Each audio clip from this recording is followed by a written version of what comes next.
யாருக்காச்சும் ஏதாச்சும் கொடுக்கணும்னா வீட்டில் உள்ள பெண் கையால் கொடுக்க வைப்போம். என் பொண்டாட்டி கொடுப்பா வாங்கிக்கோங்க, ஏன்னா அவள் தான் கையில் மகாலட்சுமி. அப்போ நிறைய ஜீவராசிகள் கூடும் இடத்தில் மகாலட்சுமி நிற்கிற மாதிரி ஒரு தோற்றத்தை கொடுத்துருக்காங்க. ஆனால் இப்போ வர மகாலட்சுமி பார்த்தீங்கன்னா வரவும் அதுக்கு தக்கன செலவும். இப்போ உள்ள பெண்கள்கிட்ட காசை கொடுத்தீங்கன்னா இந்த சுக்கிர சந்திர சேர்க்கை இருந்தாலே பணங்காசுகள் விரயமாகிக்கிட்டே இருக்கும். ஆனால் இங்க உள்ள காமாட்சி என்னன்னா திருமணத்துக்காக அசுரவதம் செய்த வந்தவர். நல்லா தெரிஞ்சுக்கோங்க, ஆண்களுக்கு சரிசமமாக வாழல, ஆண்களுக்கு எதிராக வாழ்றாங்க. ஏன்னா சரிசமம் பகுதியில் அங்க ஏன்னா சரிசமம் செய்வதற்காக தானே காந்திமதியம் நெல்லையப்பனும் அங்க உட்கார்ந்தாங்க. நிற்கும் போது மனைவி காலை பிடிச்சு விடும்போது அந்த நின்ற மகாலட்சுமி கையால் தொடுற மாதிரி ஆண் கால் பாதத்தில் மகாலட்சுமி இருக்கா.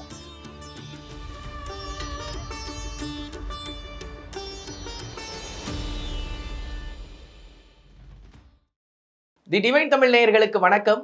நான் விஜய் அரியரசுதன். இன்னைக்கு நம்ம கூட நாடி ஜோதிடர் ஜெயந்தி ரவி அவர்கள் தான் இருக்காங்க. அவங்கள்ட்ட பல விஷயங்கள் கேட்டு தெரிஞ்சுக்க போகிறோம் ஆன்மீக ரீதியாக. வணக்கம் மேடம். வணக்கம்மா. மேடம், இப்போ எனக்கு என்ன டவுட்னா, எங்களோட பழைய வீட்டில் ஒரு மகாலட்சுமி ஃபோட்டோ இருந்துச்சு. அதில் பார்த்தீங்கன்னா மகாலட்சுமி நின்றுக்கிட்டு இருக்க மாதிரி தான் இருக்கும். காலப்போக்கில் அதோட பரிணாமம் என்னடா அது மகாலட்சுமிக்கு ஒரு பரிணாம வளர்ச்சியா அப்படின்னு பார்த்தா திடீர்னு அவங்க உட்கார்ந்துருக்க மாதிரி இருக்கு.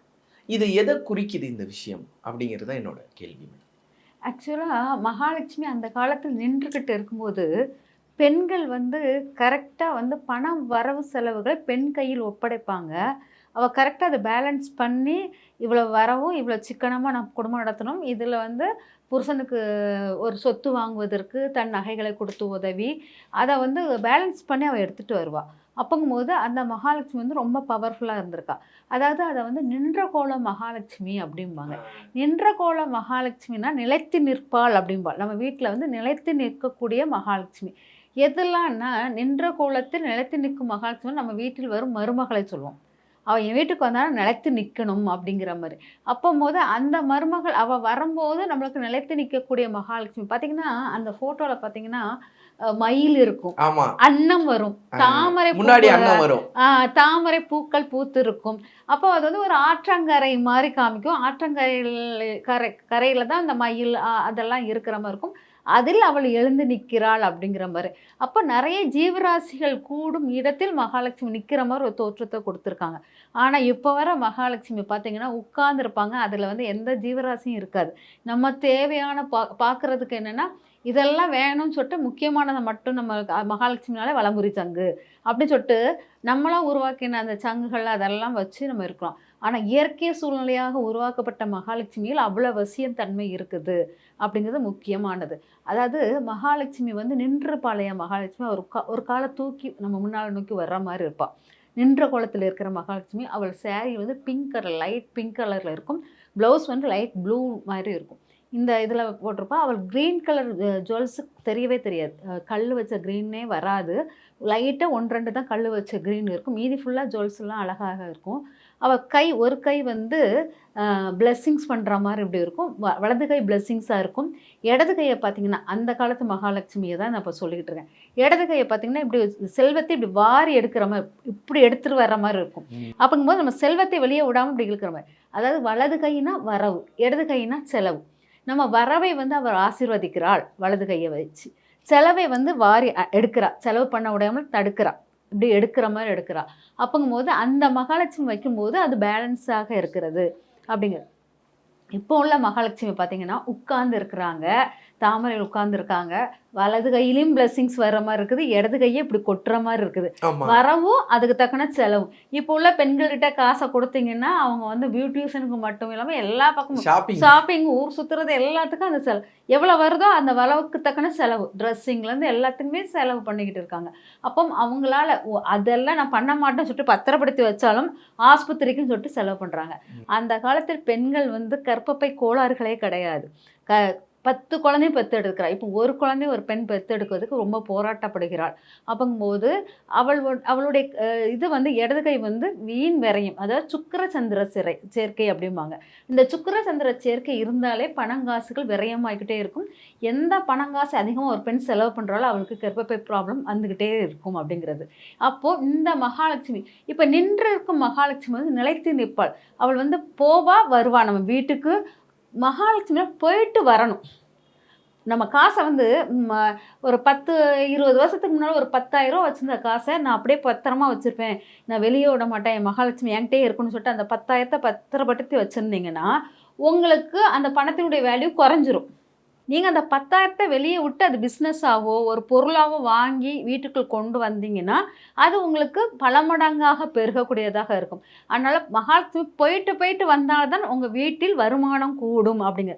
அதனால தான் அலைமகளாக கடலிலிருந்து தோன்றியவளாக கடல் அருவி கடலுடைய இது இருக்கு இல்லையா, அலைகள் எப்படி வந்து வந்து போய்கொண்டு இருக்கிறதோ அதே போல் பணம் போயிட்டு போயிட்டு நம்மளுக்கு வந்துகொண்டே இருக்கணும் அப்படிங்கிற தன்மையில் தான் நிலைத்து நிற்பால் மகாலட்சுமியாக நம்மக்கிட்ட காமிக்கிறாங்க. அதே உட்கார்ந்த மகாலட்சுமி உட்கார்ந்துட்டா, நம்ம ஒரு பிஸ்னஸ் உட்கார்ந்துருச்சுங்க, அந்த பிஸ்னஸ் அவங்களுக்கு உட்கார்ந்துருச்சுன்னா அந்த பிஸ்னஸ் ஓட்டமே இல்லைன்னு அர்த்தம். அப்போ நீங்கள் வந்து ஒரு மகாலட்சுமி உட்கார்ந்த நிலையில் வச்சால் அந்த உட்கார்ந்த மகாலட்சுமி இதுக்கு மேலே அந்த மகாலட்சுமி எந்திக்க மாட்டா. உங்கள் வீட்டில் உட்காந்துட்டானா தேங்கிய மகாலட்சுமி நீரில் தானே இருப்பா. தேங்கிய நீரை உங்கள் வீட்டில் எத்தனை நாள் வச்சிருக்க முடியும்? அது கெட்டு போயிடும். கெட்டு போயிடும். பூச்சி புழுக்கள் வந்துடும். அப்போ மகாலட்சுமி உட்கார்ந்துட்டான்னா அது தேங்கிய நீரில் இருக்கக்கூடிய மகாலட்சுமியை தேக்கி வைத்தால் அது புழு பூச்சியாக மாறிவிடும். அந்த புழு பூச்சிகள் தான் உங்களை ஆரோக்கியத்தன்மையை கெடுக்கும்.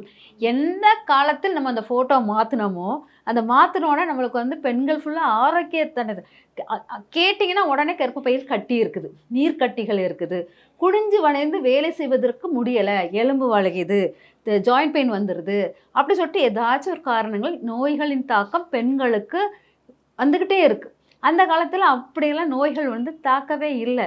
இப்போ வந்து நம்மளுடைய ஃபோட்டோ மாறுதல் வந்து இந்த காலத்து பெண்களுக்குள்ள மாற்றத்தையே காமிச்சு கொடுத்துருது.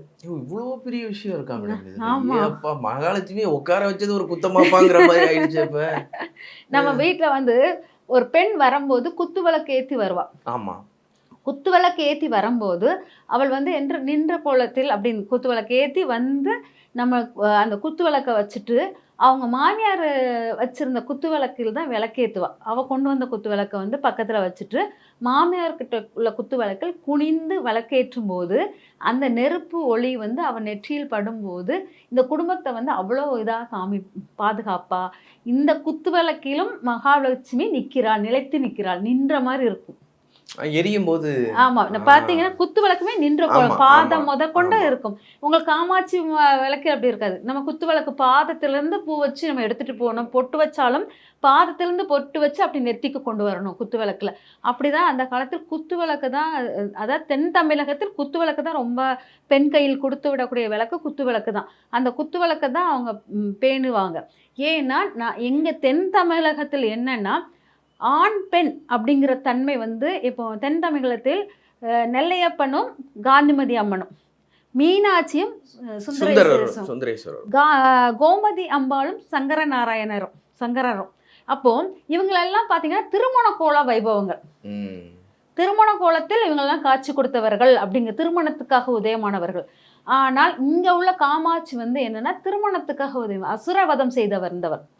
அப்ப அந்த இந்த இடத்துல காமாட்சி விளக்கு ஏத்துற இடத்துல பெண்கள் தைரியம், போல்டு, ஆண்களுக்கு எதிராக நின்று எல்லா விஷயத்தையும் சமமாக, அதாவது ஆண்களுக்கு எதிராக நல்லா தெரிஞ்சுக்கோங்க, ஆண்களுக்கு சரிசமமாக வாழலை, ஆண்களுக்கு எதிராக வாழ்றாங்க ஆண்களை அப்படிங்கிற மாதிரி எடுத்துட்டு வராங்க.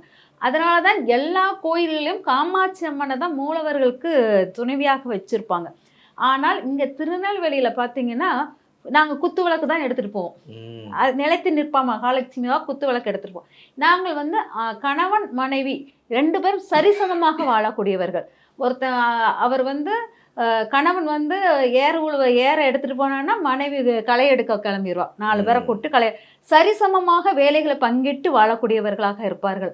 அதனால தான் நிறைய சித்தர்கள், மகான்கள் தோற்றமே அந்த பக்கம் தான் இருக்கும். ஏன்னா சரிசமம் பகுதியில் அங்கே, ஏன்னா சரிசமம் செய்வதற்காக தானே காந்திமதியம் நெல்லையப்பனும் அங்கே வந்து உட்கார்ந்தாங்க. அதனால் சரிசமமான இடத்துக்குள்ள இடமாக அது மாறினது. அதனால தான் ஒரு சரிசமமாக வாழணும், லட்சுமி நிலைத்து நிற்கும் லட்சுமியாக நிற்கணும்னா குத்துவிளக்கேற்றி வழிபாடு பண்ணும்போது மகாலட்சுமி நிலைத்து நிற்பதாகவும் இருக்கும். கணவன் மனைவி ஒற்றுமை சரிசமமாக ஈக்குவலாக கணவன் மனைவிக்காக விட்டு கொடுக்கணும், மனைவி கணவனுக்காக விட்டு கொடுக்கும்போது அங்கே மகாலட்சுமி தோற்றம் உருவாகும் அப்படிங்கிறதும் முக்கியமாக அந்த இடத்துல சொல்கிறது. அதனால தான் கணவன் மனைவி வந்து சரிபங்காக வரும்போது மகாலட்சுமி. அதனால தான் ஃபோட்டோவில் கூட மகாலட்சுமி வந்து அந்த கலர் பிங்க் கலர் ஏன் கொடுத்துருவோன்னா, மகாலட்சுமி வந்து ரங்கநாதர், ஸ்ரீ ரங்கநாதர் பார்த்தீங்கன்னா மகாலட்சுமி பாதத்தில் இருக்கிறார். பார்த்தீங்கன்னா ஆண்கள் வெளியே ஓடி அலைஞ்சி வந்தால்தான் பெண்ணுக்கு இங்கே பணம் கிடைக்கும். நான் இந்த காலத்தில் சொல்லலை. அப்போ வந்து பெண்கள் வெளியில் ஓடுற மாட்டாங்க. ஆண்கள் வெளி வாழ்க்கையை சுற்றி போயிட்டு சம்பாதிச்சு வர காசை பெண் கையில் கொடுப்பாள். பெண் வந்து வீட்டுக்குள்ளே உட்காந்து நிர்வாகம் பண்ணுவாள். இது ஆண்கள் காலால் நடந்து பயணம்தான், அந்த கால் தான் லட்சுமி. ஆண்கள் காலில் பாதத்தில் லட்சுமி இருக்கா. அவ அந்த பாதத்தை எவ்வளோ தூரம் அவர் நடந்து எல்லாம் ஒரு பிஸ்னஸ் பண்ணதுக்கோ எல்லாத்துக்கும் அவர் ஓடிக்கிட்டு இருக்கிற தன்மையை பொறுத்து மகாலட்சுமி வளம் கொடுக்கும். அப்போ அதை தான் ஸ்ரீ ரங்கநாதர் கோயிலில் பார்த்தீங்கன்னா கணவன் படுக்கும்போது மகாலட்சுமி நின்ற மாதிரி இருப்பாள். ஏன்னா பாதம் வந்து நின்றுடும், படுக்கும்போது தான் நிற்கும், நடக்கும்போது அது படுத்துரும்.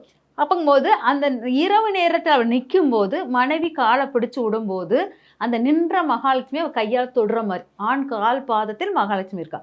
அதனால தான் நம்ம வந்து அந்த பாதத்தை பிடித்து கும்பிடுங்க, ஆண் கால் பாதத்தை கும்பிடுங்க, அந்த மகாலட்சுமியை அப்படி எடுக்கிறோம். அப்போ நின்று இருக்கும் மகாலட்சுமி ஆண்களின் பாதத்தில் இருக்கிறாங்க. அது பெண்கள் தொடும்போது அது உங்களுக்கு பணவசியம், உங்கள் கையில் மகாலட்சுமி இருக்கிறா. ஏன்னா உங்கள் பெண்கள் கையில் தான் செலவுகள் இதெல்லாம் வாங்குகிறோம், அதெல்லாம் செய்வது.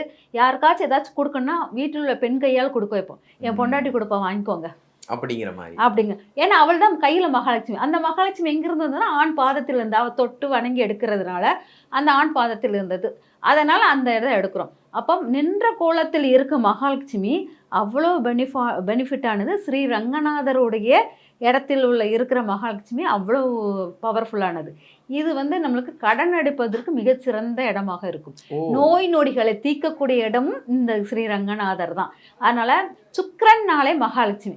சுக்கராச்சாரியார் வந்து மகாலட்சுமியோட அண்ணன் தம்பி, அந்த தமக்கை, அந்த மாதிரி தமக்கை, சுக்கராச்சாரிய தமக்கை தான் லட்சுமி. அப்பங்கும்போது சுக்கராச்சாரியர் யாருன்னா நோய்களை தீர்க்கும், நம்மளை குணமாக்கக்கூடிய அருமருந்து, அதாவது இறந்தவர்களை உயிர்ப்பிக்கக்கூடிய அருமருந்து தெரிந்த மந்திரங்கள் தெரிந்தவர் சுக்கராச்சாரியார்.